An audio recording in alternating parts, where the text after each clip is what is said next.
Good evening. How we all Evening, doing, all. folks? How you doing, buddy? All right, mate. All right. Yeah, all good. Yeah. Cool. Yeah. There's no Misfit show tonight, so me and Matt thought we thought we'd have another sit and chat and moan and rant about shit. Yeah. Anybody that knows us that we'll Another have moan a and fucking groan. moan. We're two grumpy old gits. Yeah. Another moan and groan. Yeah. How's your week been, buddy? Yeah, not too bad at all, mate, to be fair. Cool. Yeah, pretty good. Awesome. Yeah. Yeah. Had a pretty steady week. We've been doing. I've actually been doing some songwriting this week. You know them lyrics that Mike came up with. Oh, yeah. Well, I don't know if Mike's come across or whether he's still locked in Savs, but I've actually changed the riff. I've actually changed it up a bit. So the riffs that you've heard, you can forget that one. I've come up with something not totally different, but the main verse part is different. Yeah. The chorus part's the same, but it's played slightly different. Yeah. Those lyrics are. Yeah, and the bits that I've come up with, the new verse parts, and the way I'm playing them, they fit more with the lyrics. Yeah, it's quite deep stuff. Evening, Scouts. Evening, buddy. Yeah, it's quite deep, isn't it? It's It's very deep. Without spoiling it for anybody, you'll find out. But you'll find out. All right, Gary, how you doing? How you doing, bud? It's definitely on the. Well, it all comes into the mental health side of things, and it certainly does. Yeah, the riff I've come up with, and the way I've done it is it starts off at a lower gain, and then it sort of builds up into more not high gain, but it's still got that Motörhead feel to it. Yeah. And you notice though, you say about any songs that are to do with mental health, and they always tend to be really like they're almost depressing to listen to. Yeah, they make you more depressed listening to them. You know, it's with something that's sort of in that metal vein, and it gives you a bit of it sort of pumps you up a little bit. It gives you that bit of a lift. Exactly. You know, you don't need to get more depressed listening to them, and you want to. No. I mean, we've mentioned this before. Yeah. I mean, both of us listen to loud, aggressive, extreme music. Yeah. But it gives you that sense of release, that sense of it allows you to get shut of that negative energy. Yep. No, I think it works. Yeah. I honestly do. Yeah. I think it makes a big difference. I mean, you'll know this song because it was about when we were kids back in '70s. I mean, I've always been into the more sort of darker songs, darker lyrics. It's not a rock song; it is a pop song.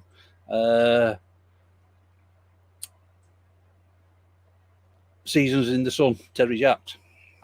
Fuck yeah! I mean, that's a really good. I mean, song. Everybody thought that was a happy song because it was this pop song, but when you actually look at the lyrics, no, it's far from happy. No, it was very very deep. Yeah, you know, for a pop song, it was like, yeah, it's quite dark. That is. Yeah, I've always been into the darker, more meaningful songs. Yep. If I wanted depressing, I'd listen to Aqua by Barbie Girl. No. Yeah, exactly. Evening, Mike. How you doing, bud? Hey, Mike. Yeah. Apart from writing that song, and I'll send you what I've come up with so far later on. Yeah, be Yeah, interesting to hear. just been chilling out, and obviously, as you know, my mum's still in hospital, and Yeah. so we've been going there. She's getting there, although it doesn't help when they keep waking her up 3 and 4 times a night. Yeah, yeah. I'm sure she's really No worries, pleased. bud. All my life, stop up, so you can almost catch them on replay. I you know, it's this. You're saying about hospitals, and we were talking the other week about your mum, and I'm convinced that you get to a certain age on the National Health Service, and they go, "All right, we'll cut service down to them. They don't need so much now. Just cut that off a bit." Yeah, I'm convinced of that. it wouldn't surprise me. It wouldn't surprise me. And I'm not slagging off the National Health No. because a lot Cheers, of them are mate. very good people. But it just feels sometimes like the attitude of some of them is a bit. Yeah, there is a lot of good people at NHS. I mean, there's a lot of people as well. But there you go. I don't want people to think I'm slagging because I'm not. No. I'm honestly not. And they got an hard job. I know Mike Haynes used to work in sort of the NHS. He used to work in care of mental patients and so on.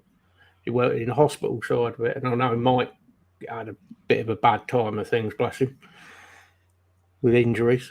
So there are really good, there are some damn good people, real caring people. Yeah. Oh, there is. Definitely is. I think it's just time in it. She's no youngster, so it's giving her time to sort of try and get her back on her feet, so to speak. Exactly. Yeah.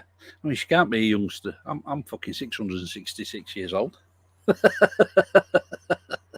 You're a spring chicken, mate. Well, according to Irish, anyway, I was born before Christ. Yeah, but fucking Irish. He's only a whippersnapper. Oh, he's only a kid, isn't he? Yeah, mind you, compared to us, everybody's a fucking whippersnapper. It feels like it most days, mate. Yeah.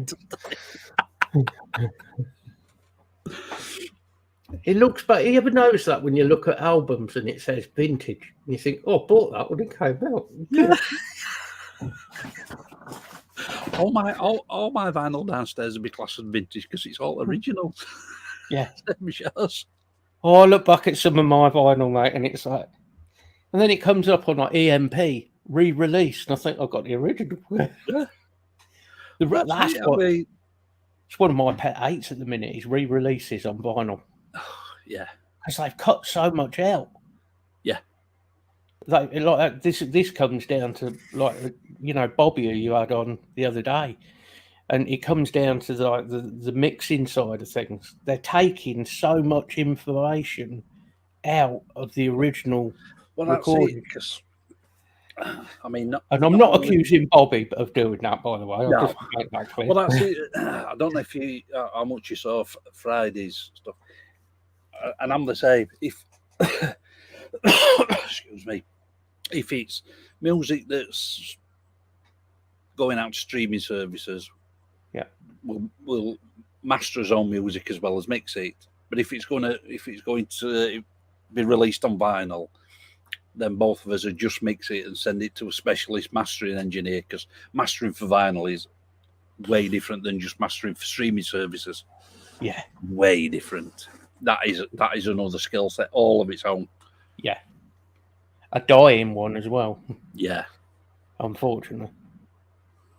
Yeah, I still think.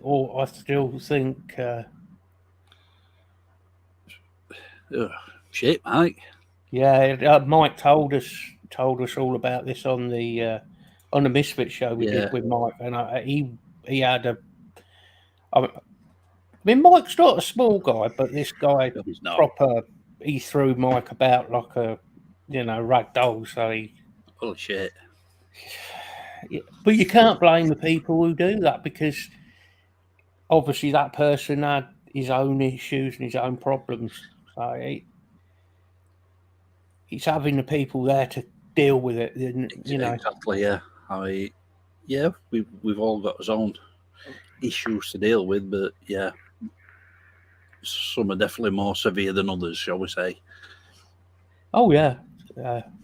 There are. That's not to say that one person's issues are any less than anybody else's. Definitely not, mate. No, I totally agree with that. It's how people see it in their own head as well, you know. Exactly. Depression is one that always gets swept under the carpet. It's like, well, you just got depression. You know, I've noticed this with a lot of things, and depression can be one of the worst things you can have. It really can. It's. I mean, yeah, I've never been diagnosed with depression, but I have suffered with it. Mm. And I think everybody has at certain times at some point in their life, yeah. You know, and it's like you said that's been said on Misfits a number of times. The worst thing you can say is "cheer up, you miserable bastard," when you're in that state. Oh yeah, that works wonders. That does. Yeah. You know, it's another one that gets swept under the carpet a lot. Anxiety. Yeah, anxiety is a very hard thing to deal with. Yeah, it can be very crippling. Yeah. I mean, again, that's not something I've ever really suffered with, but I know Lisa suffers with it a lot. It's not. It's not nice. It's not nice. It is not nice. It's very difficult. All right, Mr. Bungle, how you doing, buddy? Yeah, buddy. It's things like that, and I do find I know a lot of people, and it sort of coincides with the music thing. A lot of people will use headphones if they go out.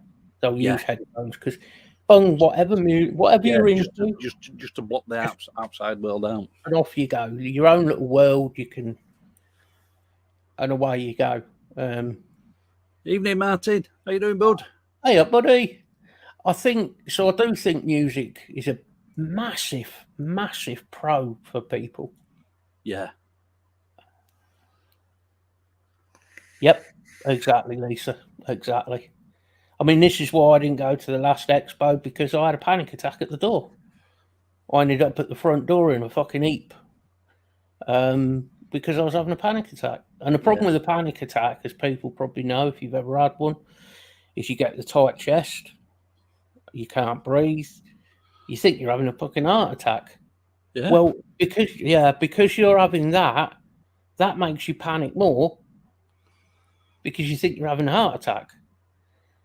So it's a vicious circle. It's horrible. Hey up, Chris. Hi, Chris. How you doing, bud? Well, buddy? Long time no speak.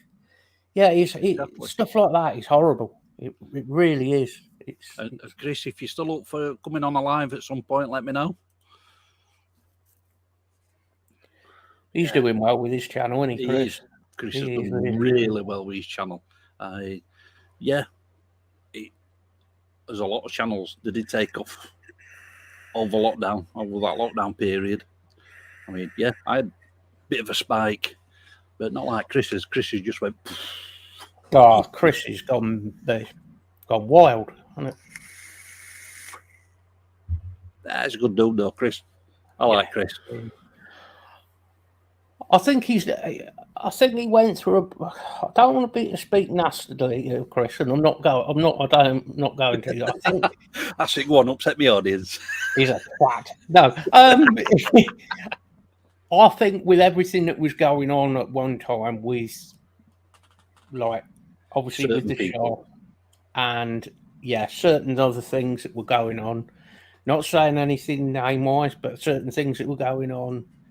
And then Chris, he's got that new job now. Yep. He's got his music. He's back into the things he loves. I think everything now, it's starting to snowball. He started afresh. And he's got that new focus. Yeah, that's good to see. Apparently, Dimebag has arms now. Well, he always did have. Who ripped him? Who pulled him off?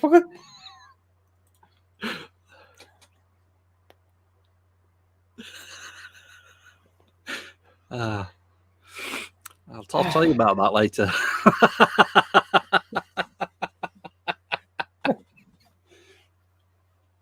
I mean, it wouldn't surprise me with dialing back Daryl, but especially after he'd had a few blacktooth grins.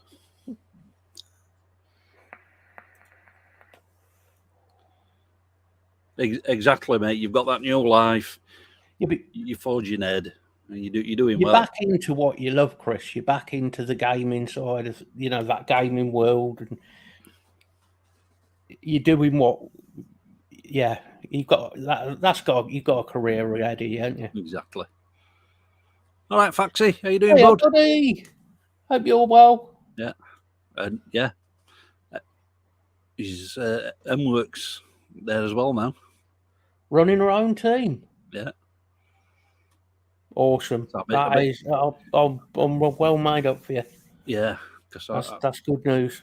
I know you were telling me that she wasn't happy where she was working either. No, I'm sure for both. The seem nice people. I think Em was working, wasn't it? Yeah. And I know they put on people, shall we say? Yeah. They expect you to do far more than you need to do. So, thing is, Chris and Em are both only young, so I mean, it's like they've had a hiccup with work and whatever. New pathway, off we go. Evening, Money. Evening. Yeah.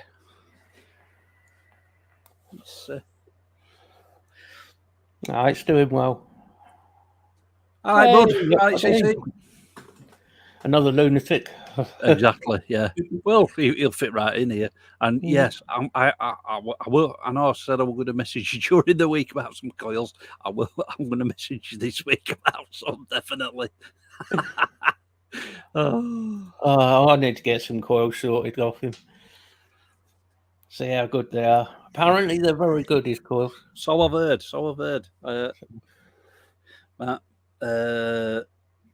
Mike recommends them highly. So,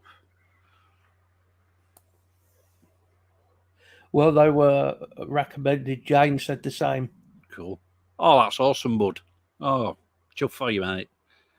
Nice one, Chris. Nice one. That's what I like to hear. Somebody doing well in the world. I'm pleased. Oh, no. He said the W word. What you do? No. Oh. Just think what else you could spend that money on. Yeah. Could buy yourself a second Epiphone.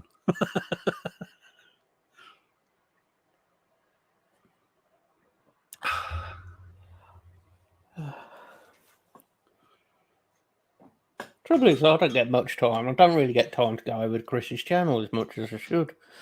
Yeah, I'm saying. Well, we're having my own channel and doing everything else. I try and pop in, and especially when I'm working. Sorry, boss. Any new releases? I don't know in a minute. You got me there, Martin. Is it a trick question?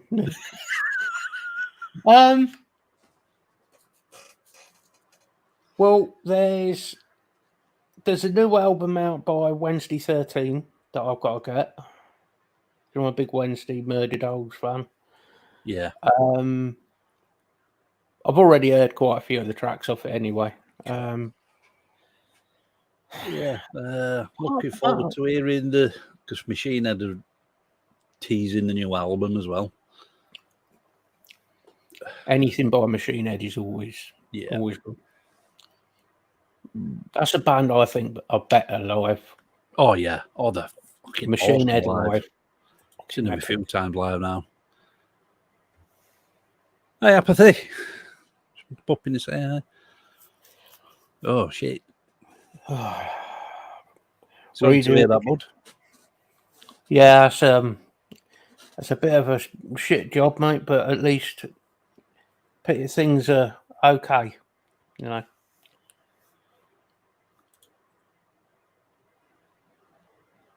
Fair enough.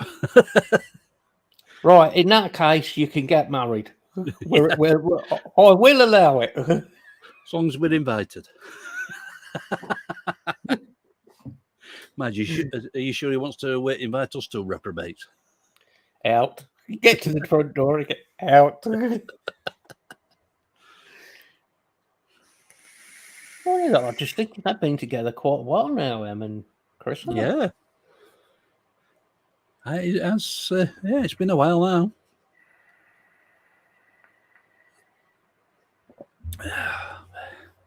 Who would have thought Em would have put up with him for this long? Especially now they work at the same place. I think they're well suited. I really do. I think they work well together. All right, Free Rider, how you doing, buddy? Thinking about the new album, do you know, I must admit this week, I haven't really looked into anything that's coming out.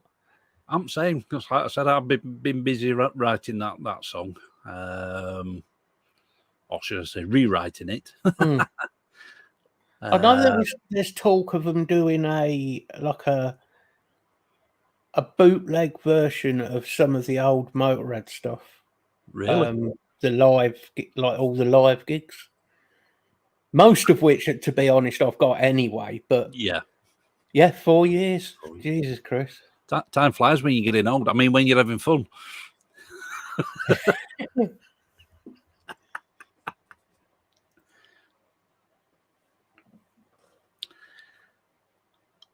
Getting back onto music, and it was a question. I'm going to go with a similar question that you asked last time. You were talking about drummers last time. Favorite bass players from all eras. Oh. And same in chat. What's your favorite bass players? Yeah, I've seen both of them live. Yes, Slipknot, believe it or not, I haven't seen live. I've seen them once live, and luckily it was with Joey and Paul Gray. I think 2009. Yeah. Evening, Becky. Evening. I mean, this is kind of cheating. I'm going back to Motorhead again because it is a bass guitar he's playing, the Rickenbacker. So I'm going to say Lemmy. Yeah, Lemmy's up there for me. Steve But Harris. what I will say is really what Lemmy is playing isn't so much bass. No, he plays it like a rhythm guitar. Yeah, he had it set up for a rhythm guitar. Yeah, his sound. that's because there's a lot of good bass players out there. Oh, hell of a lot of good bass players. I mean, Mike's just come up with one there. Geddy Lee. Oh, yes. No, Geddy Lee.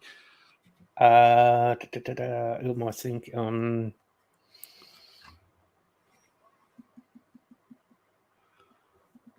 All right, Jamie. I did see you come in there. Cliff Burton. Burton. I don't know whether I'd go best bassist ever, but I'd certainly rate him well up there. Yeah, he's definitely well up there. I mean, very talented and Steve Harris taken too soon, you know. John Entwistle, Geezer Butler. Yeah. I mean, going back to drummers, to me, back in that day, well, even in any day, that rhythm section of Geezer and Bill Ward, I don't think you could find anybody tighter. Not a chance. Yeah. It worked. It worked so well. Yeah. Flea. I'm not a big fan of Flea, to be honest. I'm not a big fan of Chili Peppers, if I'm honest. That's just me personally, but I didn't mind the earlier stuff back in 80s, but sort of after that, I don't know why. Yeah, Phil Lynott. Don't worry about it. We knew what you meant there.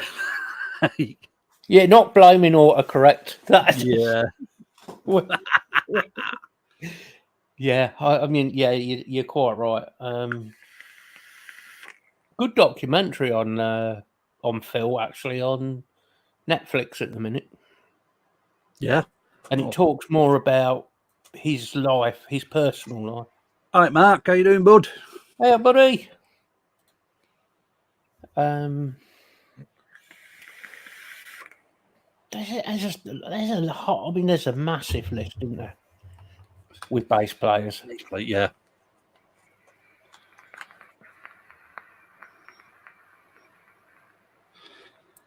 I can't remember his name, but the people are going to say, "Oh, Christ, not that band." But the bass player out of Cannibal Corpse plays with his fingers. He don't play with a pick. Oh, I can see his face. That's no help, but I could. Oh, I'm gonna have to go Google fool. Yeah, again, it's that. I mean, Cannibal Corpse. It's that. It's their bass line. Yeah. So, yeah, that driving bass line, and fuck me, their stuff really does hit. They're a good band live as well.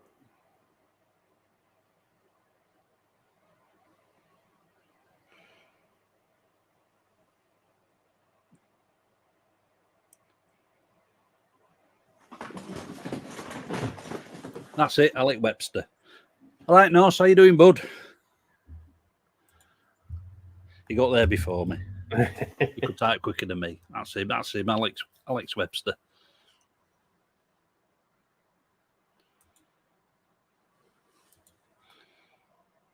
Guy Pratt. Oh, interesting. I didn't know that.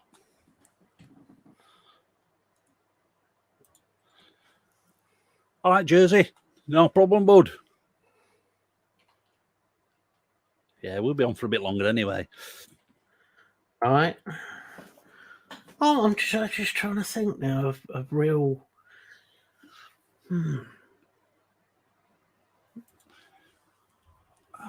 Somebody it's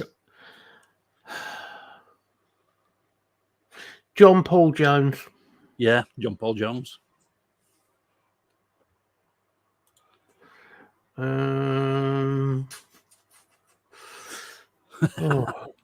Hey, at least you've had fun though, Nose. How about Jack Bruce? Yeah, Jack Bruce. Another good bass player.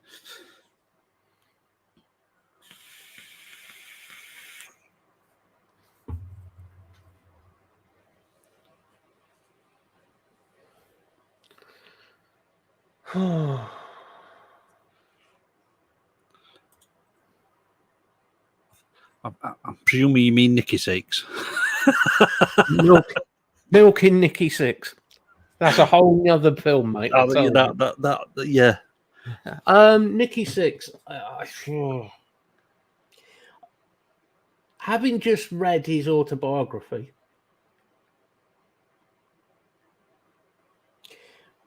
I think Nicky is talented. I really do. But I don't think he was any more talented than a lot of other bass guitarists. No. I think he was at the right place at the right time. And he got more and he got a good name. writing partner with Mick Mars. And he got more of a name, let's be honest, for doing the wild stuff. Like he did, like a lot of other people, like Ozzy. Yeah. I mean, Ozzy, he's had some good bass players in with him as well. Yeah.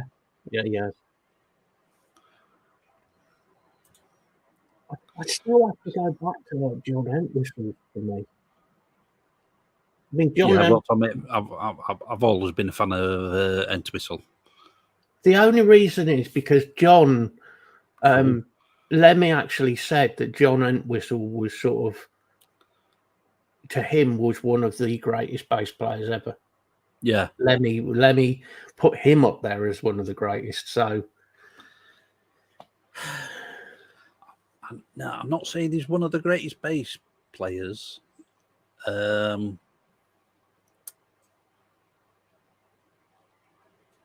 his fucking name now? The original bass player out of the Sex Pistols.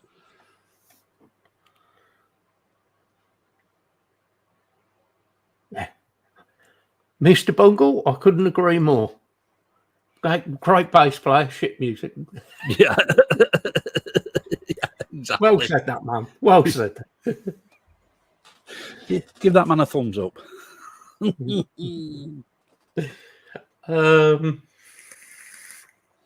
Glenn Matlock.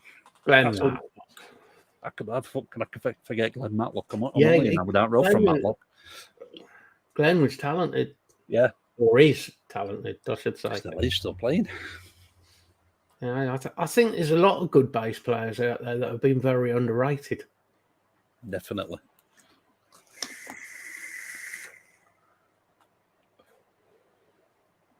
I mean, I suppose I've thought of a couple that we haven't thought of. Mr. Claypole. Yeah, I was about to say him actually. Yeah. Les Claypole. Yeah. And although it doesn't fit in with this genre of music, I think he's a phenomenal on a bass guitar. It's Bootsy Collins. Yeah. Very talented man. Another couple of good bass players here. Noel Redding and Billy Shea. Yeah. Yes. They're from Buffalo, are they? I've actually been to Buffalo many years ago. Yeah. Went across from Canada, across into Buffalo. Quite a nice place, actually. Or it was then. We are talking a week or two ago. It wasn't until you went there. Yeah, it was just after the English left after the French beat us, you know.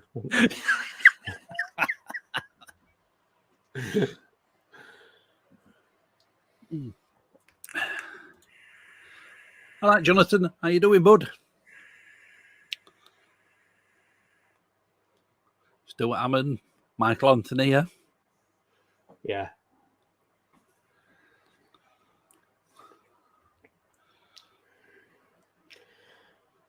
Yeah, if there's one thing I would love to own, it would be Lemmy's Rickenbacker. Yeah. I do keep looking at Rickenbackers and then I look at price and I think, shit. Well, they did a special run, didn't they, after Lem passed? Yeah. And they were going, at the time, for 5,000. And as much as Alana, bless her, my other half, is a wonderful, wonderful person and doesn't mind me buying stuff, I think if like that guitar was to turn up, I might be in trouble. Well, you saying that. When we were at hospital the other day, a mate of mine, in fact, well, he's my old bass player in my old band, sends me a message. I've just been out for a walk with dog and I've come on with this fucking bass. I says, oh, you're going to be sleeping in van tonight then, are you? I've just been out for a walk with the dog and come home with a bass. Yeah. Oh my God. He says, well, she apparently she was more upset that he didn't recognise that he was the bass player from, now, this is one for teenagers, the Dogs d'Amour.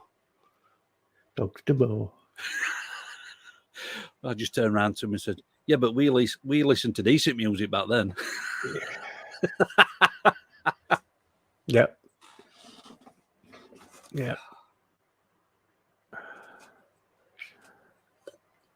Oh, I could never get into Dogs d'Amour. Never into that sort of stuff. The closest I got to that at that time was probably sort of Ministry. Yeah. I still love Ministry. I do love a bit of Ministry. Yeah, I like a bit of Ministry. Yeah.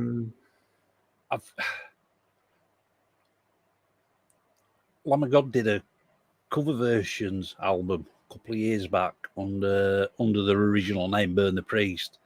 And on that album, they do a cover of the mainly punk songs that's on there, and they did do a cover of Jesus Built My Hot Rod, and it's that's awesome. a great track.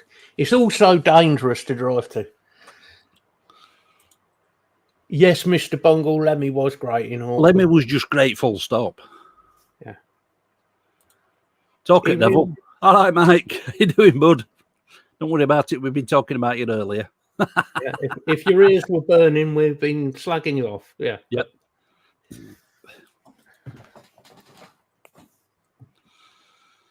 He's grabbing a 2B12 measure to rectifier. Sweet.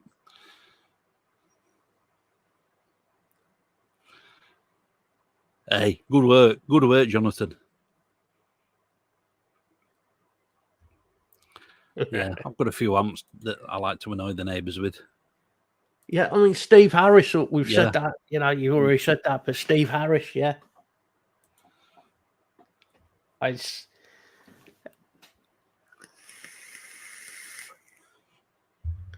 Would we slag you off, you fucking prick, Shrek? That fucking wakey dick. All right, Shrek, how you doing, bud?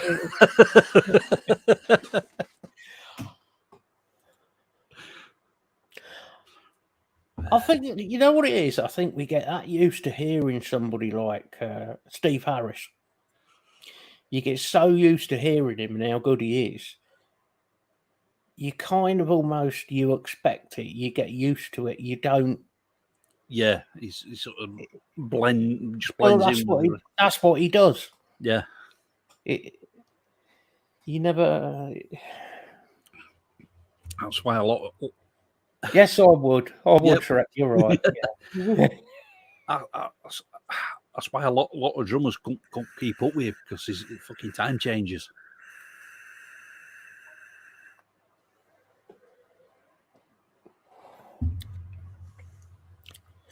I mean, when you think he writes the bulk of Maiden's music as well, yeah, and lyrics, yeah.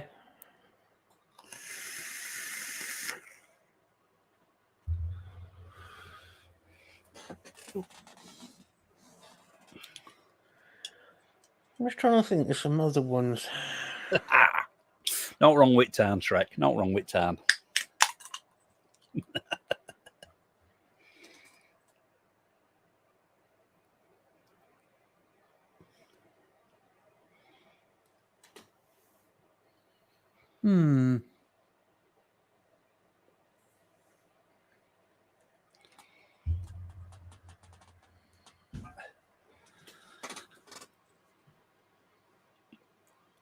He's another name. I'm going to butcher his fucking name and all.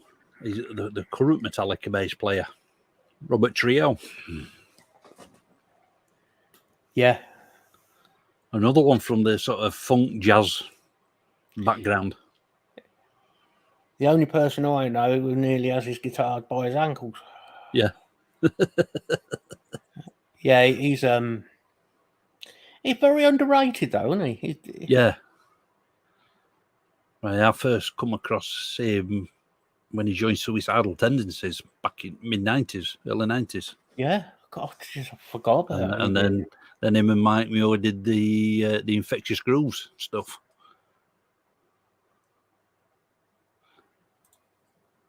I got one for you. And I personally have a view on this guy. I don't think he was that good. In fact, I think he was very much average. And that's Bill Wyman. Yeah. I don't think Bill Wyman was talented. Bill Wyman, you get this image of a typical bass player stands at the end with the boom, boom, boom. Yep. Just Bill Wyman. Notes. Yep. Yep. That's Bill Wyman to me. Marty, you need a retirement plan. You need to marry a rich cougar. That's your retirement plan.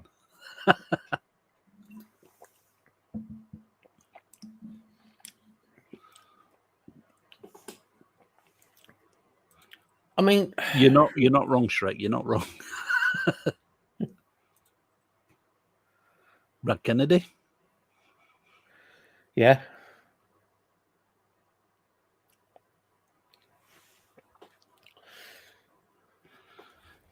I mean, I'm not a bass player, but I mean, I can't really slag anybody off about not being a great bass player, but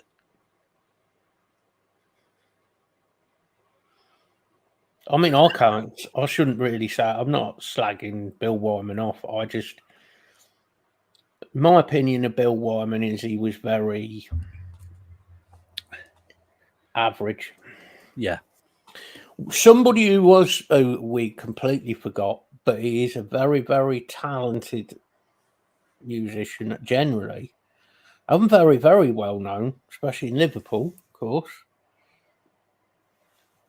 Paul McCartney. Yeah. I think Paul McCartney is actually, I do think he is a talented bass player. Yeah, because he's another one that don't just play bass. Nope.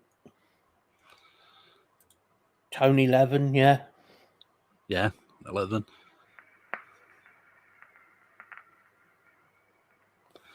Peter Gabriel, yeah.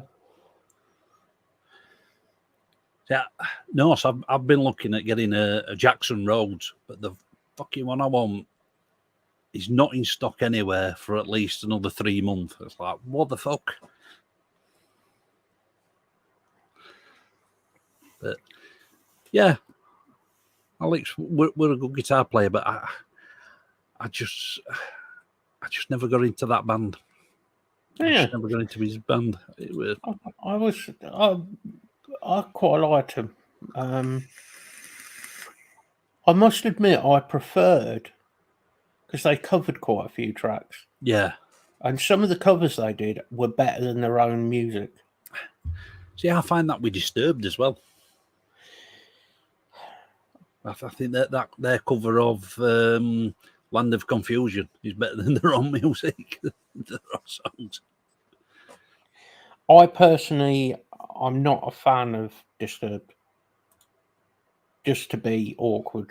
Yeah, that would be nice. I mean, I have got a wall up, but it's only a cheap one. I'm going to change one of the pickups in. Do that on a video in the next few weeks. See if I can blow myself up.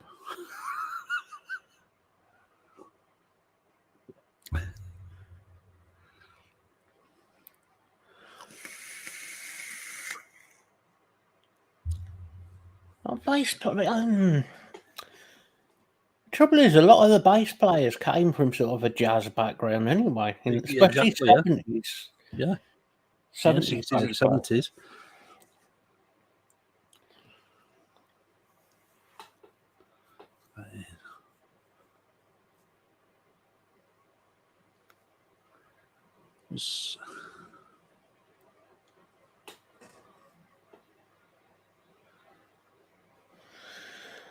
Yeah. Yeah. Yeah.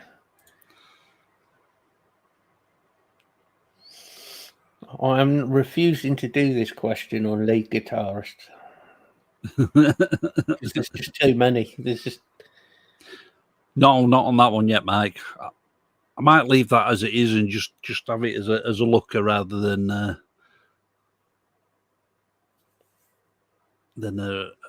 everyday guitar.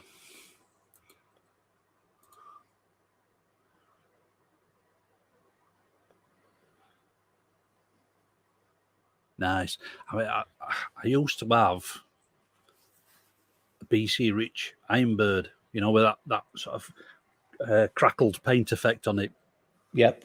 But fucking hell, was that guitar was neck heavy. It was one of them that you're always fighting with. Yeah. You see, I totally agree with Jonathan. It's like jazz and fusion. They have had some amazing bass players.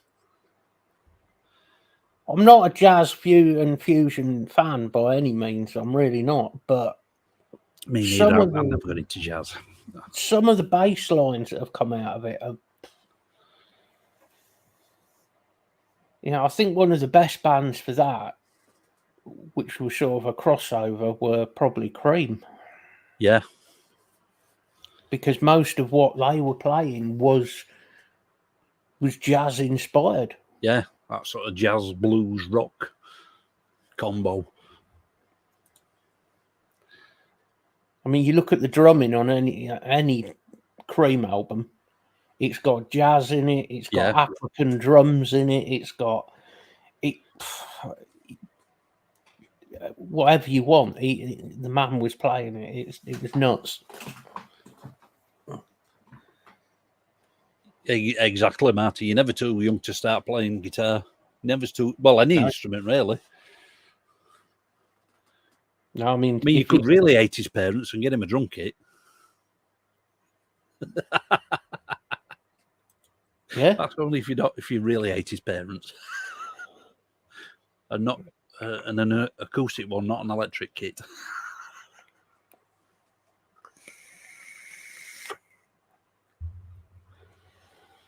Pair of double kick drums. Yeah. And then you can learn the bass line to Overkill. Oh, every drummer's got to learn that bass, that double bass line for that. Yeah. His mum and dad would be so happy. Oh, bless him. We're only here to cause trouble. Always the way, mate. That's right. You lot won't have us any other way.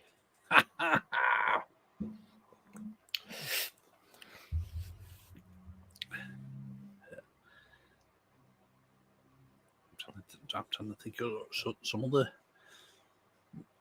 bass players. So a lot of them tend to sort of just meld into the background, don't they? Mm.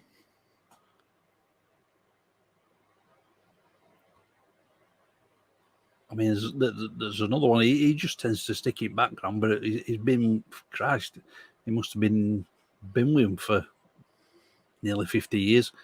Ian Hill from Judas Priest. Christ, yeah. Yeah. Didn't even think of that, mate. When you start thinking about it, you sort of, I don't know, you think, oh, yeah, I forgot about that. Elixirs, yeah. Good strings elixirs.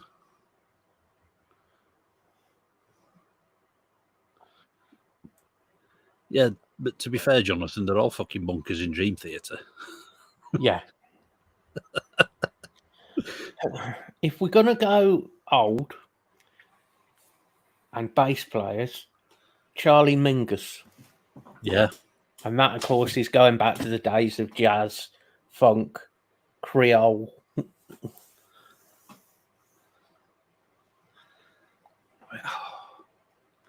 I love Dream Theater. I really do. I think they're I don't mind a little bit of that. I never. It's another band I never really got into.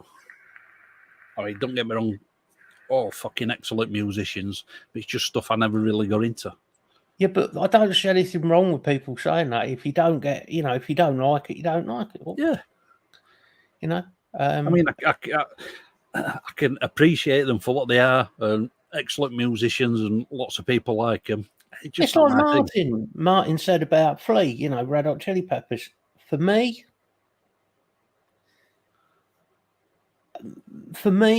it just doesn't, I don't know, don't click with me. But if it clicks with him and he enjoys it,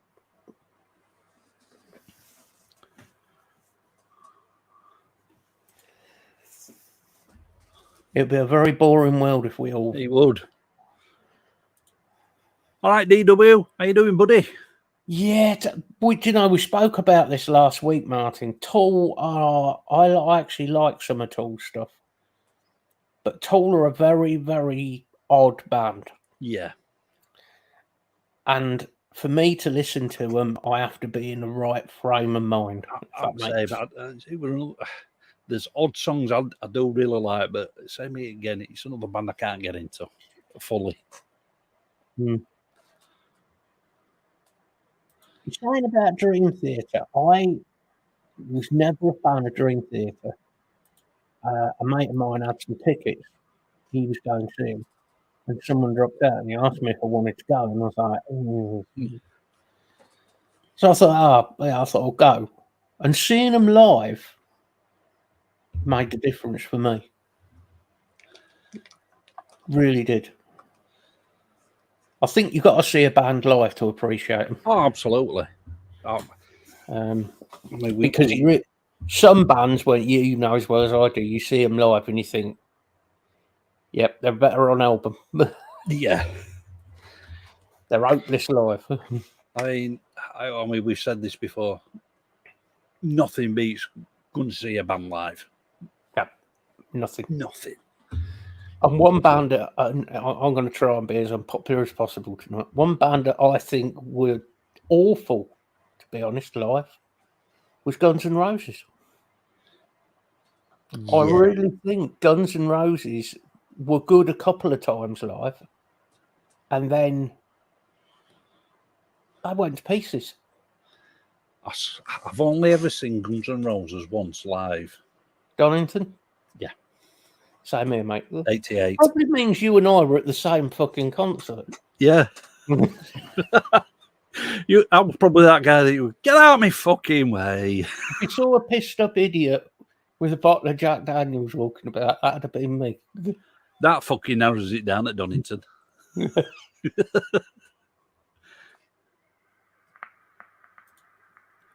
Yeah, Ted Lundstrom. Yeah, Chris Novoselic. That was a band I always wanted to see, was Nirvana. Never got to see him. Yeah, I never got to see Nirvana. Never got to see him. I do like Nirvana, but again, I prefer Nirvana earlier, their early stuff. Yeah. Yeah, when they were a bit more punky. Yeah. Like Penny Royalty and that sort of era. They had more to say, if you know what I mean. There was more in the music that came out. Yeah, Mike Portnoy's fucking monster drummer, especially on a Hello Kitty kit. or his Pokemon kit. Oh, that is hilarious. That is absolutely brilliant. If nobody's ever seen that video, go on YouTube and look up Mike Portnoy Hello Kitty kit. I'm trying to think Kitty drum channel. Kit. I'm trying to think. You'll absolutely wet yourselves. Is it Loudwire? Loudwire, yeah. Because also on there you'll see a certain Mr. Zach Wilde playing a Hello Kitty guitar, which somehow he manages to actually make sound good. Yeah. Yeah. Well, of course he did. He was playing some Sabbath on a Hello Kitty. I mean, on the Zach Wilde video, seeing Ozzy done up as Hello Kitty. Yeah, Cliff Burton's been mentioned earlier. Yeah. Hey up, Darth. Your food came late. Oh dear. Well, you should use your fingers a bit more. Oh, sorry. Oh, it arrived late. I had no vision of Darth with a doggy, with a dog bowl. Well, you never know what it gets up to down in that there South Wales. Well, yeah. Yeah. You all know I'm a big Zach Wilde fan. Yep. Zach Wilde. He's not from the South. He's from New York, but he's into his Southern rock. Yep. Mike, I said Les Claypool again. Yeah. Very, very. I mean, in Black Label, they've had some fucking good bass players in Black Label. Yeah, they have. Same to you, Darth. Noodles.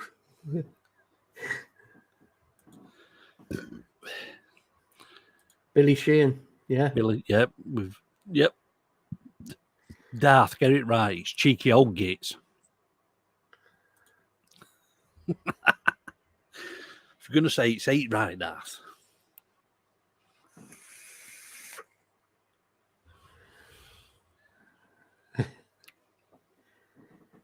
Oh, they're that Texans, you know. I'm not starting a war with Texas. Yeah, he's been mentioned earlier as well, Mike. They've got guns. Not only have they got guns, they've got big fucking guns.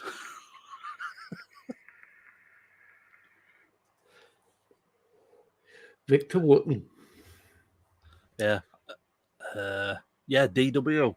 He's only a young kid. He's only in his early 20s, but he's into his old school thrash like us, into his Overkill and early Metallica and stuff.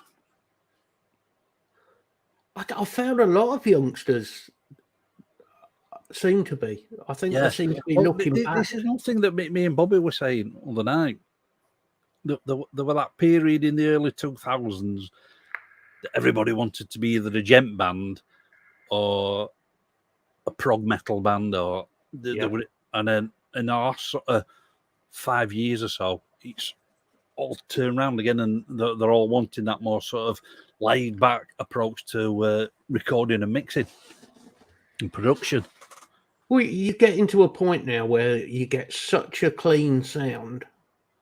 It's too clean. Yeah.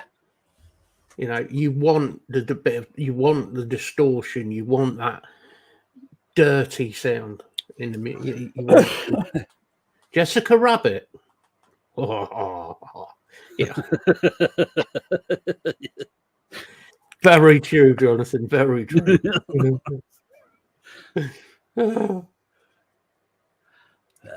Yeah. I was talking to a kid at work about mixing and that. It's like I say, it's like telling him, the way everybody's recording these days, unless they are going into a real studio, going through a real desk, we're all recording through audio interfaces, which are totally clean. Yeah. You're not getting that sort of dirty transistor sound. So that's why we're having to put things on like saturation and tape emulators and distortion plugins on your mixers and put them in certain places just to build that little bit of saturation across the mix. Some good, some damn good bands in there, DW. You know, he's a good kid. He's in some good music. Yeah, it's nice to see people actually bothering looking back, because there was some phenomenal music. There really was. And stuff that didn't become famous at the time. Yeah. Well, I'll tell you in what, it's not it's sort of a documentary, that Dave Grohl documentary, that Studio 606. Yeah. And they were interviewing the drummer from Rage Against the Machine. And it's like he said, you look at the bands that influenced you, you go, cool, yeah, I'm into these. And then you think, well, who actually influenced them, and then who influenced them? And then you go back and it's like you've got bands like Nirvana that have been influenced by the Beatles. Yeah. I mean, you go back through. I don't need to die. This is just natural. Lisa will tell you that. You go back through some of the bands that influenced people like Lemmy, and you're going back through. Yeah, you're going back to the Beatles. Richard, people like he was that, a big Beatles fan. Yeah. He was, Little Richard. Rock, just proper old school. Yeah. Rock and roll. As I said, the only gay black man in Macon, Georgia. Yeah. But you look at the way he had his amp set. Yeah. I mean, Lemmy had his amp set. The sound was it was absolutely, it was dirty. It was, I mean, that is where his sound came from. Yeah. I mean, how many times he must have gone through amps and valves and shit, yeah. Yes, people, the valves, not tubes.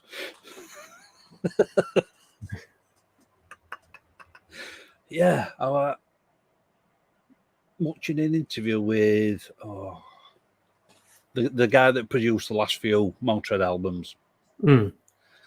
And he was saying,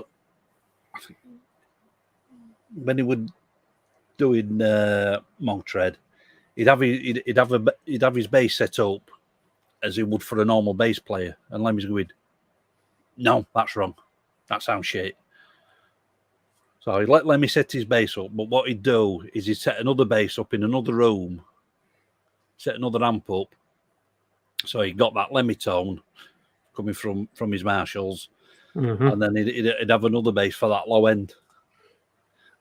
And any time Lemmy come back in to listen to the mix, he'd have to mute that low end one. Because Lemmy had fucked his hearing up that much, they were like, "That don't sound fucking right." It was a fucking nightmare. Right? He must have been a nightmare to do any mixing with. Oh, yeah. Well, one at mixing courses about there were a Motörhead track in there. I can't remember which track it is off the top of my head because it was a while ago since I did it. And you think Motörhead, 3-piece band, you might get 15, 20 tracks. Yeah. I think there were about 45 fucking tracks altogether. Because obviously you got Mickey's full kit. Yeah. And then you got Phil. He got 2 basic rhythm tracks. And then he got about 4 or 5 sort of overdub tracks, just doing little bits here and there, plus his lead tracks. And Lemmy saw all these tracks, and he wants, I want that many tracks. So you got about another fucking 6 or 7 fucking bass tracks. And then you got 2 main tracks for his vocals, one for chorus, one for verses. And then in the choruses, you'd have about 5 different fucking harmonies. What the fuck?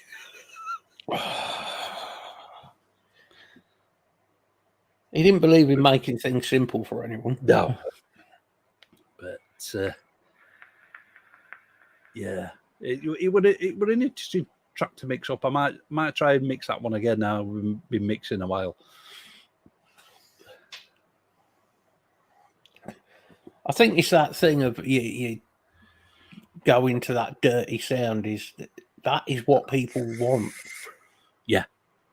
They just don't know that they want that sound half the time. Well, this is a trick a lot of producers do, and it's a trick I do on bass, for basses when I'm mixing a bass song. You've got one bass track that's your normal overall bass sound, and then that DI direct injection from that bass will just copy that over onto another track, distort the fuck out of it, but then just have it in that narrow sort of mid-range, and then just blend it in with the other bass track, and it helps cut through on sort of fucking shitty speakers in your phone and little fucking desktop speakers. Well, this is half the trouble. Is what people are listening to it on. Yeah. You know, if you're listening to music on really shit speakers, it's gonna sound shit. Yeah. Yeah, Jeff Pilson. Yeah. We mentioned Phil already.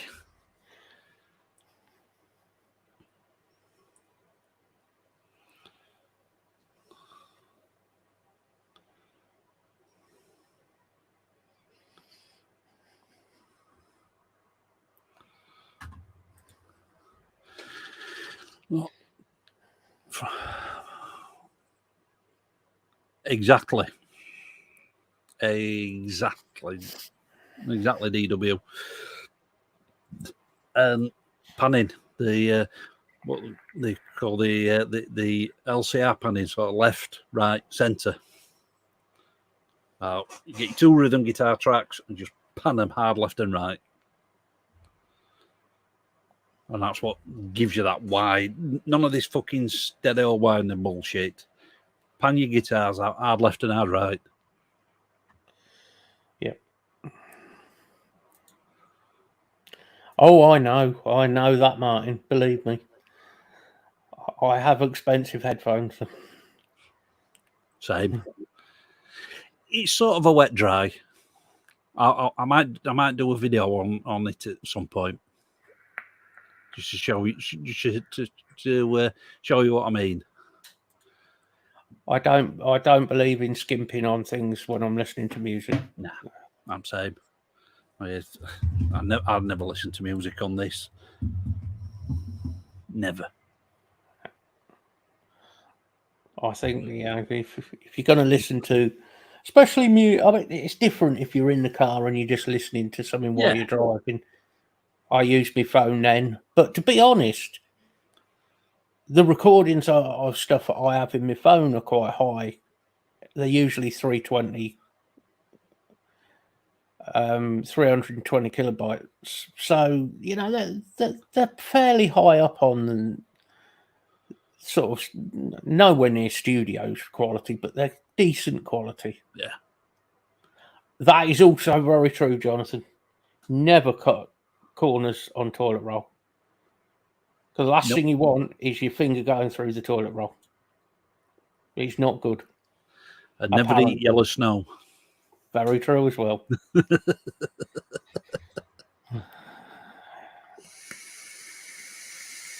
There's nothing worse than wiping your ass and your finger going through the bog roll. Yep. Or if you've cut the corners, it's that sharp edge that goes right up the crack. Yep.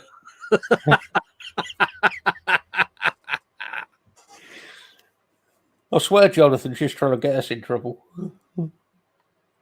We don't need his help. We can get into trouble on his own.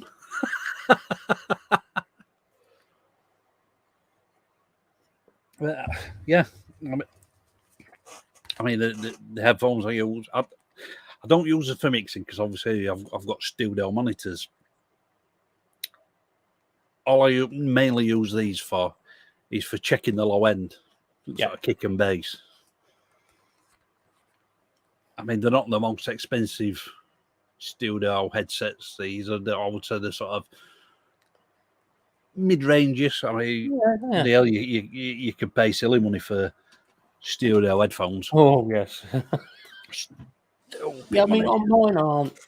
I think mine are about. I paid about 230 quid, and they were meant to be 300 and something. Set a Sennheiser. Yeah. Oh, if I could afford it, I'd like to get a Sennheiser microphone. But yeah, I've heard some very good things about them. I mean, they've been about for I can't remember, but a long time. A long time. And it's like these that we use, for people go on about, oh, you need the Shure MP7 whatever, which is 300 quid. Oh yeah, SM7B. I don't think you do. I mean, this mic I'm using, it's 4.5 years old, and it's a Marantz.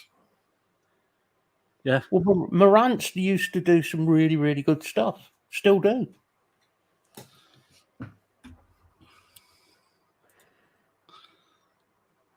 You can get caught up in that world of overspending on audio stuff. Oh, yes. Big time. I totally agree with you. The DW, a lot of the gent guys do owe a lot to Dino.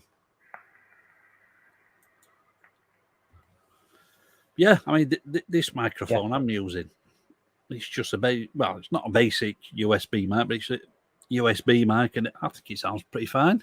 It's not an overly priced one, and yeah, but the thing is, there's stuff you can download now. I mean, I use Peace, and run your audio through that, so it comes out, and when it goes to to the live, you can adjust everything in there, your gain and your clip points and all of that. No worries at all. I certainly don't see a point in running an XLR microphone for. There's just more stuff. Yeah, I mean, for just doing stuff like lives, I don't think you need. You don't. It's a nice to have. It's not an essential. Yeah, I agree. I mean, they do say that people want to, on any YouTube channel, it's the audio is the important bit rather than the picture, which in my case is very true. Yeah, having a face radio, yeah. Well, I can't say a lot. But it's true. It's true. It's like the audio is the important bit. If people can understand and hear you properly, that's all that matters. Yeah. I just don't fancy spending out sort of 500 quid on the Shore setup. I just don't see the point. Exactly, Martin. Are you thinking of iPhone earbuds by any chance, Martin? Yeah. I just why? Oh, Raycon. Do you know, Mike? You said about that the Fifine microphone. Apparently, they're very, very good.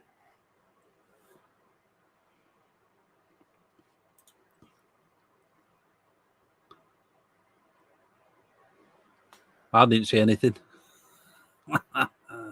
No idea, mate. That's exactly what this is, Mike. It's a Fifine USB mic.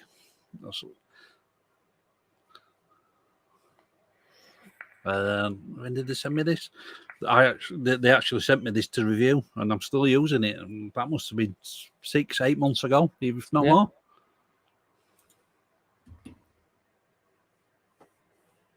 It seems to be doing a good enough job, so yeah, I'm happy with it.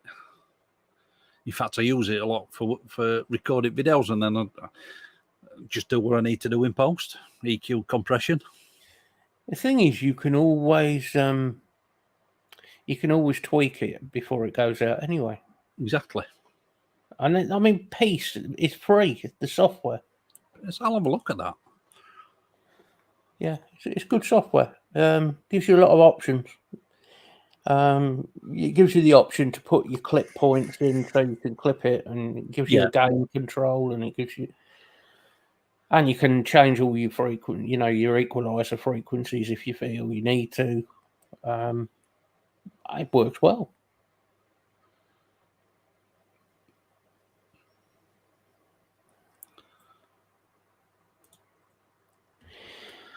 Exactly. I mean, back in day, 57 with a go-to vocal mic. It was. I think Shure, and it is down to YouTube. They've got a name of being the best mic out there. Yeah.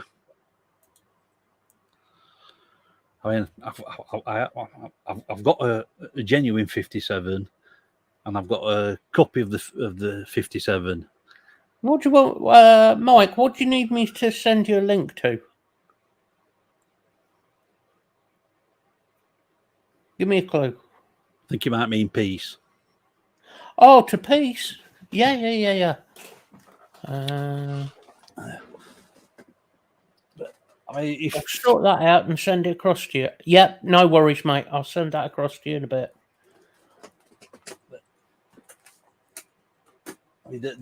If I record any vocals, this is the mic I've used for recording vocals. It's the one that comes with my audio interface, the Presonus M7. A fairly cheap condenser mic. Does the job. Yeah. That's what I've used. And every song that I've recorded vocals on, that's what I've used. Thing is, for a vocal singing mic, you really can go to extremes. Oh, Jesus, yeah. I mean, some of like the Shure professional stuff is thousands. Just look at some of the condenser and ribbon mics out there. I mean, fucking ribbon mics you've got to be so careful with as well, and they cost a hell of a lot of money. They are in the thousands. Yeah.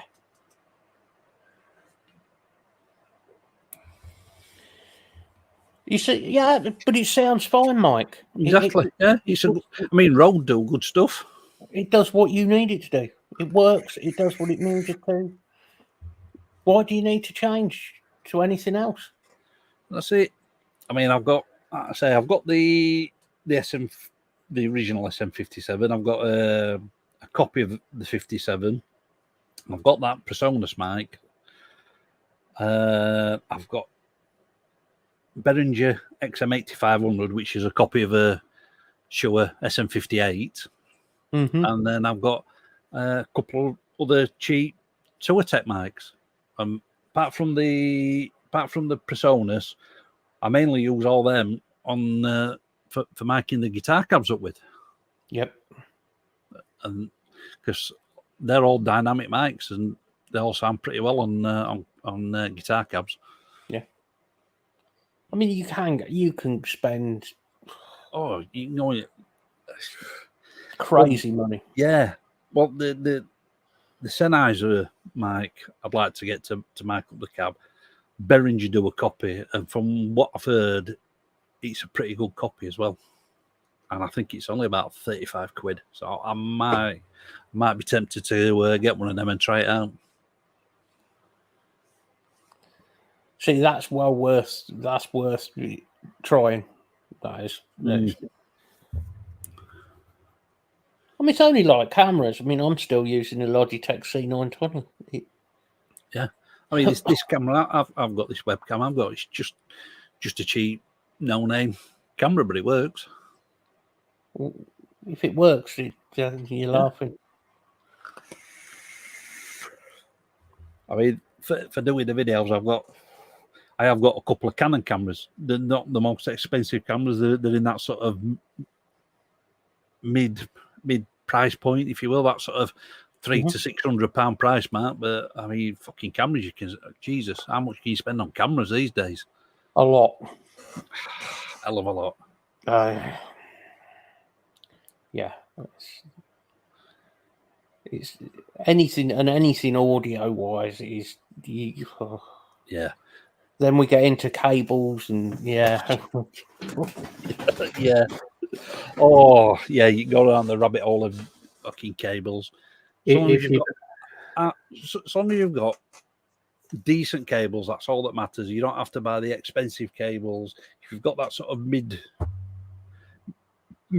tier cable, they're fine. Yeah, no, I mean that's true. You know, Audio Technica 2020s. You see, $100 to $110. So call it £100. £100. Yeah, that's a reasonable. Yeah, that's a reasonable amount.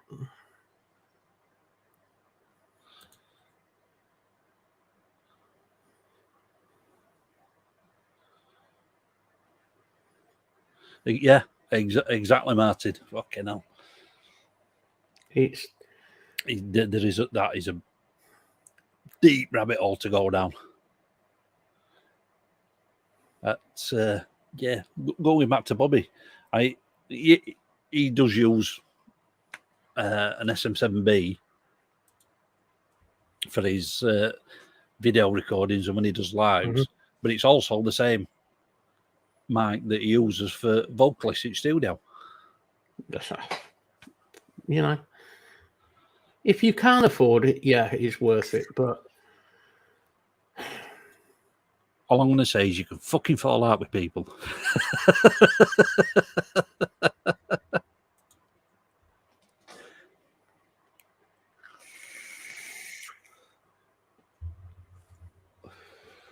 laying in bed eating Maltesers.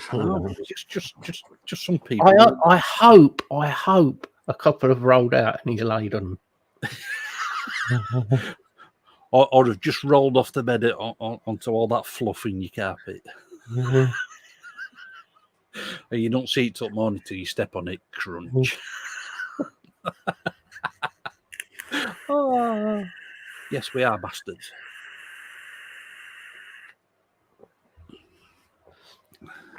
Oh, yeah. Oh, yeah, the rabbit hole of fucking audio gear. Yeah. No, just no. I can think of quite a few YouTube people who have got caught up in that one. Yeah. I mean, it's same with guitar gear. It's like you see all these people paying £150, £200 for a Ibanez tube screamer. I know you can buy, say, a Nux or a Demon tube screamer for like 20 quid, and it sounds exactly the fucking same. Yeah.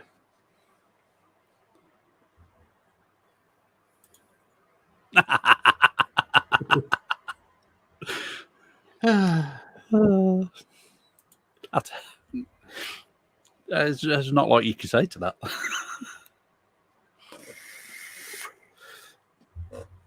Yeah, my audio cables for amplifier and speaker are, they're not cheap. Nah. Yeah, go. I mean, as long as I've got gold-plated connectors, you're fine. All right, Mike. We'll catch you later. See you later, buddy. I'll send you that link over in a bit, mate. You can take it easy. We're not going to be long as we're finishing up anyway. Someone's got to be up at fucking silly o'clock for work. All right. Yeah, I mean, there's so much good gear out there these days that don't cost a lot of money. Cost a lot of money. Yeah, and there's plenty of people out there who are testing it and saying this is good, this is absolute crap. Yeah. I mean, yeah, I've got me cheap little amps like this. I mean, I love that. Put a tube screamer in front of that, it fucking growls.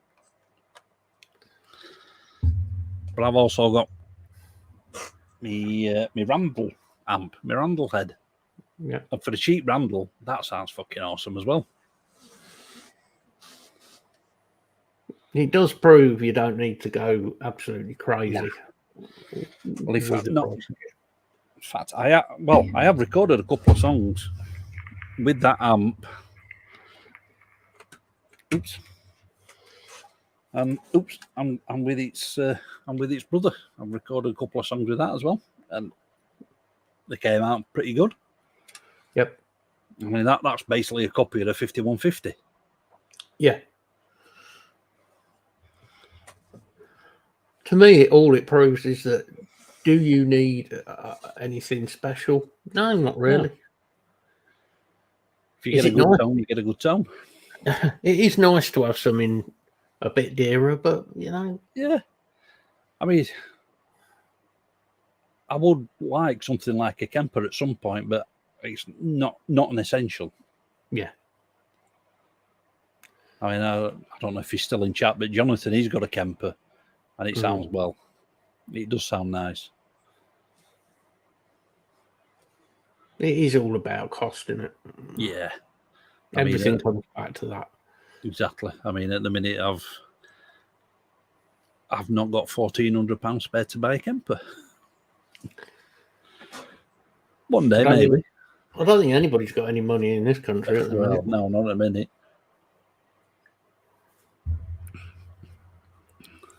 But it is what it is. Exactly. I mean, I've got a couple pedals that I'm going to be testing out this week. Mm-hmm. One I have heard played. One of my friends in Canada's used it in a couple of his videos, and it does sound good. And it's a copy of Horizon Devices Precision Drive. I mean, if you buy the Horizon version, you're talking 170, 200 quid. This one cost me I think it was 30 quid delivered. It's a hell of a saving, isn't it? Yeah. It's a hell of a saving. I mean, yeah, I have got a couple of more expensive pedals, but they were worth getting. But all the other pedals I've got are more sort of the budget range. Because that's basically one of the reasons why I started up the channel, to show that you could get a good tones at a cheap gear. Yeah, yeah. The thing is, it's like anything. There's a high-end market to it. Exactly.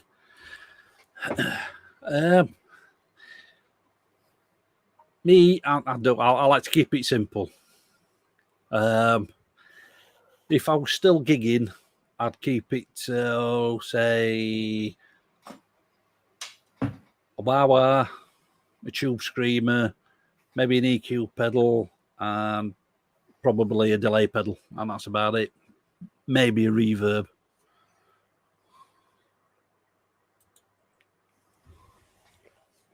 Yeah, you can overcomplicate things. Yeah.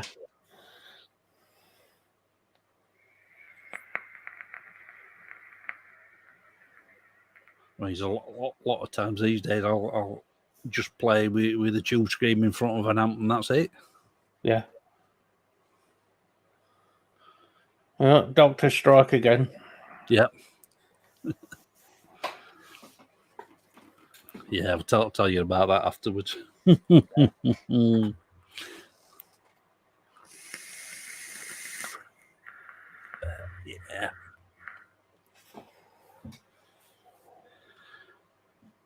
Right, should we wrap this up, bud? Yeah, wrap it up, mate. We'll call it a night. Call it a night, and I'm sure we'll do this again. Oh, I'm sure we will. You sure they are? I think people seem to like us moaning on about shit. Yeah. General banter. General moaning. If you want to say goodbyes, Matt. Yeah, well, thank you for having me on again. It's been fun as always. Thank you for people popping in. Absolutely, and I hope everybody has a fun and not too stressful week ahead of them. So, over to Mr. Lee. Yeah, thanks for coming. Thanks for coming on again, Matt. You know, you're always welcome. Like I say, I'm sure we'll do this again in the not too distant future. More than likely. And yeah, everybody look after yourselves. Keep it loud. Keep it heavy.